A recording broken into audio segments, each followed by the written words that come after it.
Let's talk about some of the big stories in the newspapers. Let's start off by... we won't do the trans debate to start with because, I mean, that's got a bit toxic. Jonathan loves debating that with me anyway. But let's talk about what Michael Gove has been saying this morning. I know you love to hear from Michael Gove, Jonathan. I know you think he's a very, very interesting and intelligent man. Michael Gove has told pro-Palestine protesters that they risk rubbing shoulders with extremists as he pledged to expose groups trying to subvert democracy. Now, before we get your opinion on that, let's look at what happened yesterday. This was at the pro-Palestine march, and once again, an activist who's done this a few times was holding up a placard saying that Hamas are terrorists, essentially, and the police chose to arrest him. The Met Police have since said he wasn't arrested for the placard. He was arrested because of public safety issues. Many people have contested that, but let's take a look at what happened. And they de-arrested him later. They de-arrested him. Let's take a look at what happened.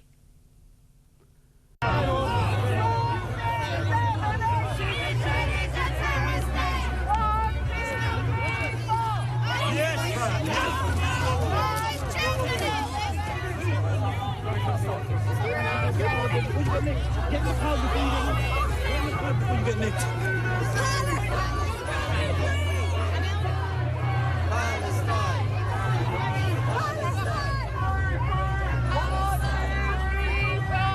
Occupation no more.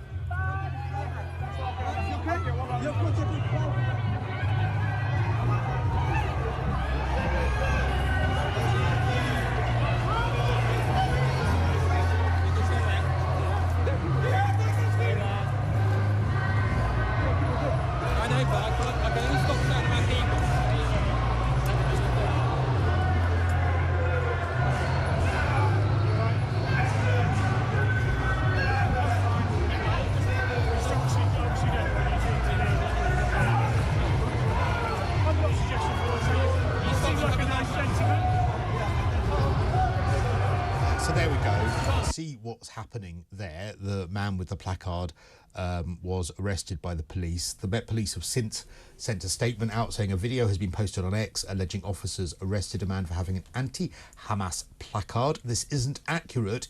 He was arrested after an altercation was ongoing. Officers intervened to prevent a breach of the peace.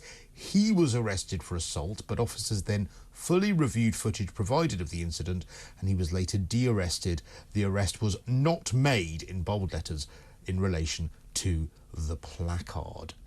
So don't march alongside extremists. I mean, isn't that exactly what we've just seen there, some extremist behaviour?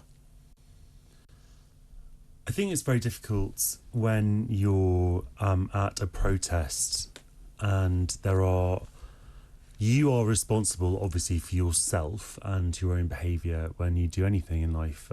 You can't be held responsible for the actions of other people who are obviously autonomous beings. And so it's very difficult when you have a mass gathering of any kind to kind of assess what you should do, if anything, to intervene in other people's behaviour. And obviously you must always be cognizant of one's own personal safety whenever you're doing that. And so I think it's difficult to tell people not to kind of to imply that they are somehow responsible for other people. If someone is doing something illegal, and this is not, I don't think this is a particularly revolutionary point. If someone is doing something illegal, then the police should deal with it in the way they deal with anything that's illegal. But that wasn't illegal, holding up that placard. No, but the police have been quite clear that he wasn't arrested for holding a placard. No, but I think the people that were assaulting him could have been arrested, but I think what this demonstrates is, and I suspect that if you dropped him into any part of that march, the same thing would have happened. The police decided it was easier to remove him from the situation than to arrest the people attacking him. And that's how these marches are being policed week in, week out, which is why there's barely any arrest. in marches that are doing things which are really offensive to Jewish people in London. And I know, I live amongst them. My friends are finding these marches scary, offensive, and they don't feel they can go into the centre of their own city. Well, look, Renee, some Jews feel like that. Obviously, that's a very horrible thing for anyone to feel. Other Jews are very happy to go into London anytime. I'm one of them. So I think that we have to be very, very careful about appearing to do the extremist work for them by being overly alarmist about things. The problem I had, one of the many problems I had actually with Rishi Sunak's speech or address to the nation last week, was that in kind of appearing in front of Downing Street with all of the gravity, the national gravity that connotes, it actually risks not reassuring people but alarming them. When his counter-extremism commissioner tells people that there are no-go areas for Jews in London, some people, obviously some of the many Jews who are going on those marches will be very offended by that and perplexed and angry, and a lot of the Jews who aren't going on them will be even more anxious than they would have been otherwise, because here is someone with the weight of government behind them telling them that they cannot go into London. So and obviously not saying that it's a good, obviously not saying it's a good thing, but he's saying there are no-go areas. And I think that we just have to dial down, defuse tensions, try to actually acknowledge that of course there are problems on these marches, as there are with all marches. You have a minority of behaviour in pretty much all marches of these kinds, but we Jews in this country are not facing any kind of existential threat. It is very, very irresponsible. Why is Tracy Ann Oberman needing a police escort when she leaves the theatre after performing in Merchant of Venice? Well, obviously, I think, that's obviously a terrible thing. I don't know what Tracy Ann Oberman's security measures are or what threats she's had. If she's had any threats, that's clearly a terrible thing. But Jonathan, we've had an increase. No one is denying that there's been an increase in anti-Semitic incidents or Islamophobic incidents. I think we have to be really, really careful with our language here, Renee. No one is denying that there's been an increase in incidents and that there is an issue here and a serious problem here. What I am saying is that some of the rhetoric that we are seeing, that somehow Jews are facing kind of a 1930s style situation right now, and they should be afraid for their lives, they should be making arrangements to leave this country. You know, I have seen this kind of thing. This is nonsense, and it's very, very damaging. Okay. We have to stop talking like this. So, just what should Rishi Sunak have said? I mean, because on the one hand, you're acknowledging that there is an issue and that there is an increase in anti-Semitism, and that you're not denying that the problem exists, but also you're saying, but Rishi Sunak has almost, not to put words in your mouth, but almost catastrophised the situation and has not de-escalated things. So what would have been an appropriate response? Look, I mean, there are a lot of things that are happening in this country all the time, but you don't see the Prime Minister going on the steps of Downing Street to address the nation. Obeying mob outside Parliament, causing parliamentary procedure to be changed is not a normal chain of events. But I'm not, Cristo, I'm not, you seem to be inferring from what I just said that I think it's okay. I think that when we have a situation like this, we have to be absolutely clear about what is happening, and we also have to be absolutely clear about what is not happening. There is not an existential threat. The reason that Rishi Sunak gave his speech, well, there are a few reasons. Obviously the prompt for it was George Galloway's victory in Rochdale the day before, which some people have classed as a very, very worrying advance for extremism and as some kind of harbinger of an Islamist uprising or something. I think that is extremely alarmist, and it's not true. What you saw in Rochdale was, and I think that it's, and I think that it's very important that we should not blame voters for decisions that voters make. And I say this as a Remain voter, so I've had a lot of experience over this over the last 7 years.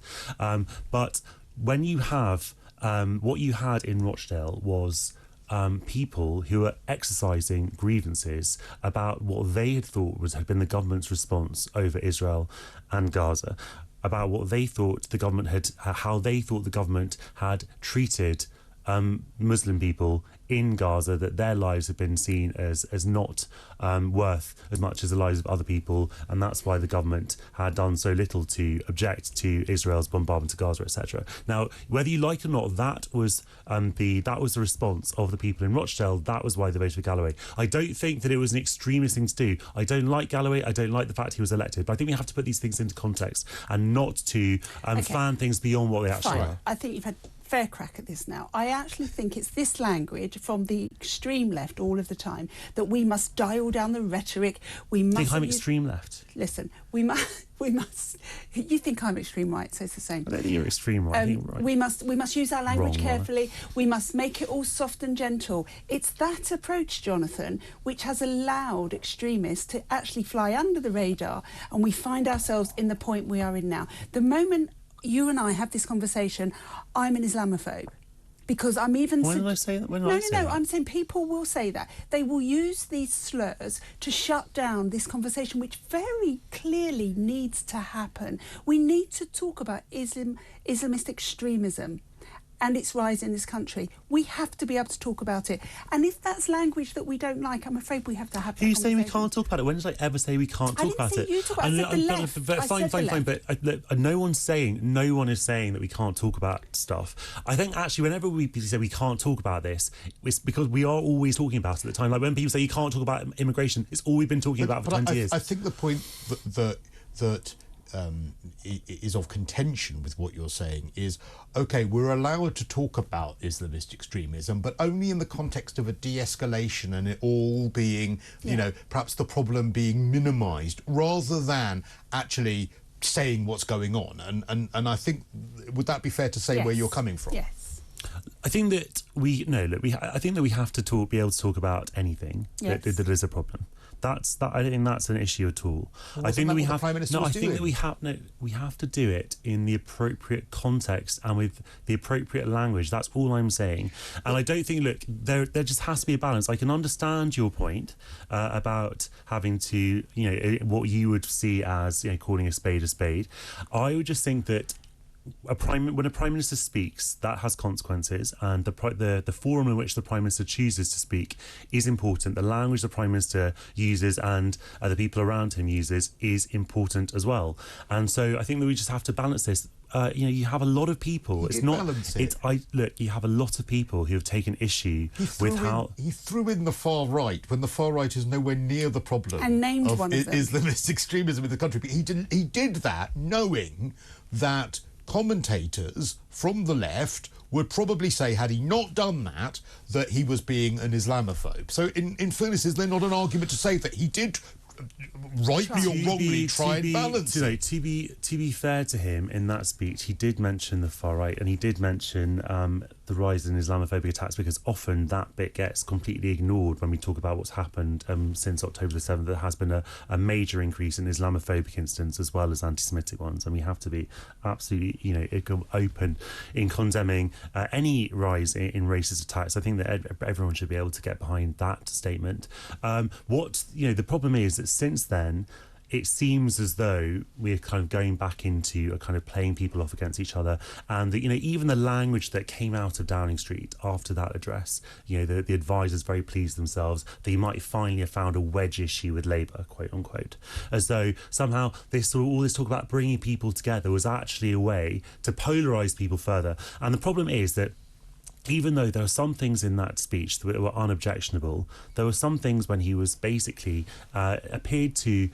When a Prime Minister is making a speech to the nation about something, it's obviously going to be seen by casual listeners as a very, very serious issue, because why would the Prime Minister be addressing the nation? I'm not talking about anti-Semitic incidents right now, I'm talking about the protests right now.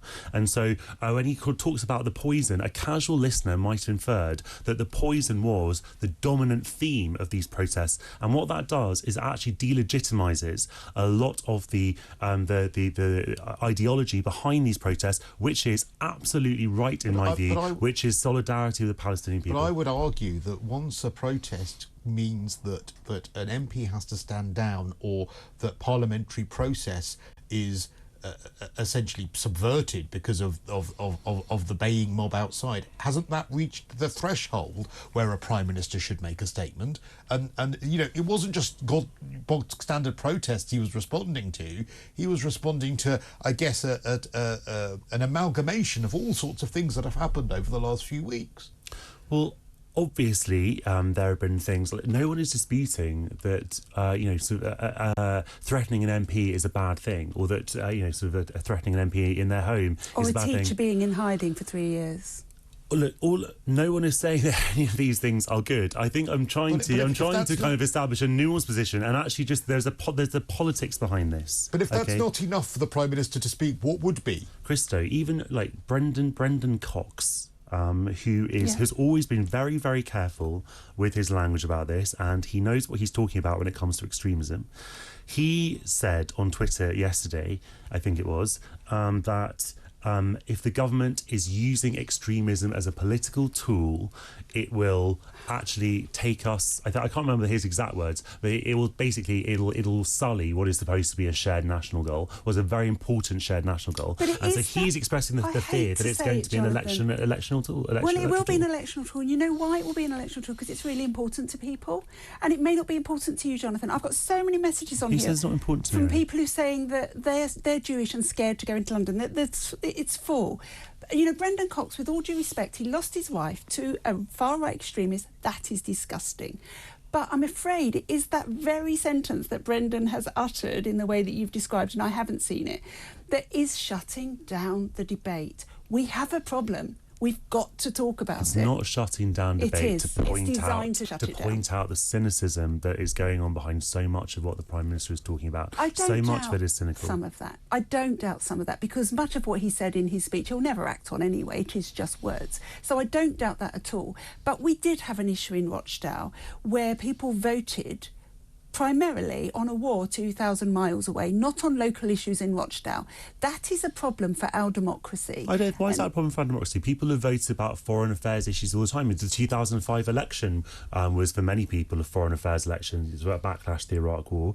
You know, in Cambridge, where I was at the time, it was a purely Iraq War decision. You know, you talked to the Labour MP who was sort of campaigning outside the English faculty. We're in a cost of living crisis. Rochdale is one of the poorest places in the country. There are massive problems in Rochdale, and people should be voting on whether or not they fill their potholes or get their local hospital open. Why is it for you to tell people what they should be voting on? I mean, isn't that what you used to sort of criticise me for sort of talking about what I should be telling Brexit voters? People will vote for what they want to vote for. It's not our job to say you shouldn't be voting about this. It's our job to try and convince them otherwise. They did so in a campaign which was viciously approached by George Galloway. He had different leaflets for different members of the community. Those aimed at the Muslim, Galloway for a second. Right, those aimed at the Muslim community, at the Palestine flag and Gaza on. When we have an MP standing up when they've won a seat saying this is for Gaza, that is ridiculous and is a hijacking of our democracy. Right. But that's we're not talking about that. We're talking about what the people Listen, we've got to get to a quick break. This will continue when we return.